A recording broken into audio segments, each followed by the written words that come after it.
Brandon Beane's combine interview revealed so much, including the injuries, the potential free agents, the increase in cap space, the future of Kaiir Elam, and some new coaching staffs here, and also what he's ultimately looking for at this year's NFL Combine. But welcome to my channel, Bills News Consolidated. We need to discuss Brandon Beane's comments, revealing so much about the future plans of Bills Mafia, and really starting with the free agents that we have on this team. Between AJ Epinesa, between Daquan Jones, and also Gabe Davis. Brandon Beane openly admitting here that he would like to have them all back, but there are some serious cap restraints, and it really starts with the quarterback position and Josh Allen's salary. Every single team across the NFL has to deal with a franchise quarterback, and if you have one, you got to pay him, and it really hurts the cap space. Plus, he kind of went into detail about these players somewhat blossoming a little bit late, to include AJ Epinesa, right? Spencer Brown, he even mentioned, is blossoming a little bit later than what they would like. But AJ Epinesa coming off a career high in sacks, he's going to get a premium most likely in free agency.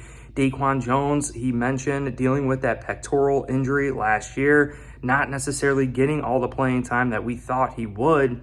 And, I think Daquan Jones has earned a lot of respect across the NFL. People see what he's capable of.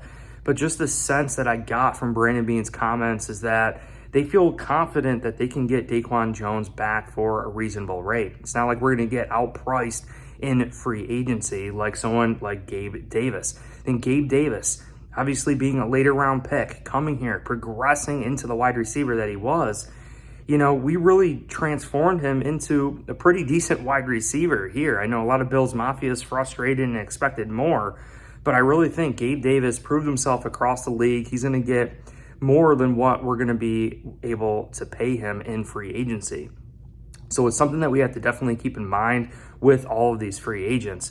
The next thing that Brandon Beane kind of touched on here was Kaiir Elam, right? Jaimal Adai, our new cornerback coach, and what that actually means for Kaiir Elam. And it's funny because we assumed that the promotion of Bobby Babich was maybe the reason why we got rid of our previous quarterback coach. And I don't think that's actually the case. After listening to Brandon Beane, bringing in Adai here, Brandon Beane openly admitting like they expect more from Kaiir Elam, and they're going to rely on Kaiir Elam in this upcoming season. And they trust that Kaiir Elam's work ethic is definitely there. And I think bringing in a fresh face, like Brandon Beane said, is ultimately going to help Kaiir Elam become the player that we all have expected. When we drafted him, we all thought that he was going to become another Trey White. And I think this really opens the door for the Buffalo Bills to potentially move away from Trey White.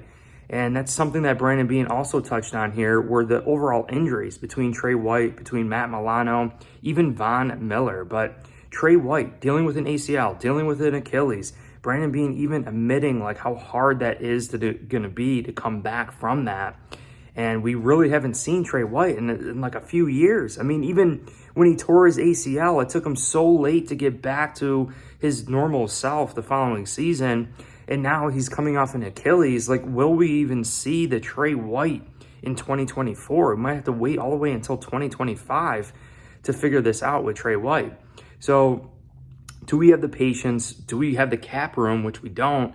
Maybe the Buffalo Bills do decide to trade or part ways with Trey White, and maybe we put him at the safety position too. I think that's kind of out of there. But Von Miller is another guy too, like not recording a sack in 2024. Brandon Beane definitely sharing some things here, saying that, I know he didn't record a sack. He didn't have the production that we wanted coming off an ACL, but Von Miller started to flash towards the end of the season per Brandon Beane. And I think that's huge. Von Miller looks like he's definitely going to be here to stay. And if Von Miller could have a full offseason working on his craft instead of rehabbing, I think Von Miller is definitely going to present a different spice and element to this Buffalo Bills defense in 2024 versus 2023. And now Matt Milano, Brandon Beane did mention like these guys are in town, like Trey White, Matt Milano, they're rehabbing here in Buffalo. And all signs are pointing that Matt Milano is on track to get back There was rumors last year that depending if the Bills made the Super Bowl or not, there might have been a glimmer of hope that Matt Milano was going to play in that game. So Matt Milano should definitely be good. I don't see any hurdles that he would have to overcome that would stop his start to the 2024 season. And just going back to the overall salary cap, rumors saying we're going to be restructuring players like Connor McGovern and dealing with some additional pieces here, and kind of looking at the players that we have. We need to start making some moves salary cap wise.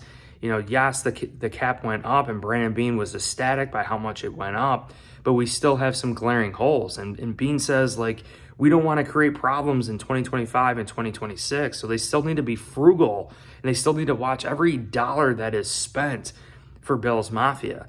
And again, just seeing what we're doing here with Kaiir Elam, with Rasul Douglas, with even Christian Benford, right? And we have Trey White. We have an awful lot of depth at the DB position here. It's going to be interesting to see. And then Micah Hyde, we don't know what's going to happen with Micah Hyde. Brandon Beane said he's been in the league 25 plus years and he's never seen a safety duo between Hyde and Poyer. He's never seen a safety duo play together for 7 years. So that's definitely going to be something that the Bills are missing. Question is, will we bring in Taylor Rapp? We need to see. The cap restraints are definitely tight. Now, Brandon Beane did talk about the NFL Combine here and ultimately what he is looking at. One comment in particular that I liked was that he stated all these players are talented. They all have skill sets that they could play in the NFL. What it really boils down to is the interview process, understanding whether or not they are a fit for the Buffalo Bills. If they have that blue-collar DNA, are they willing to work? And another point of emphasis Brandon Beane spoke about was the need that we're going to have to rely on these rookies more so than ever before. And that's kind of how the league is transforming here. Teams are having to rely on rookies, just like the Kansas City Chiefs and the Super Bowl champions last year. They relied on rookies. We're going to have to rely on rookies, mainly because of Josh Allen's salary and just the salary constraints. So I like even Sean McDermott stating we need to examine Osiris Torrance. We need to examine Dalton Kincaid and why they were so successful and how they were able to contribute during their rookie seasons. So knowing that, the Bills are definitely going to be eyeing out players in the interview process to determine whether they're a fit for Buffalo, if they have that hard work ethic that they need to progress into being great players. But we also have to make sure that we're drafting players, especially with our top picks, that can come in and contribute immediately, make an immediate impact on this team. And I think wide receiver is definitely going to be that, just simply because that's what college does. The spread offenses, they throw the ball. I think it's a seamless transition there.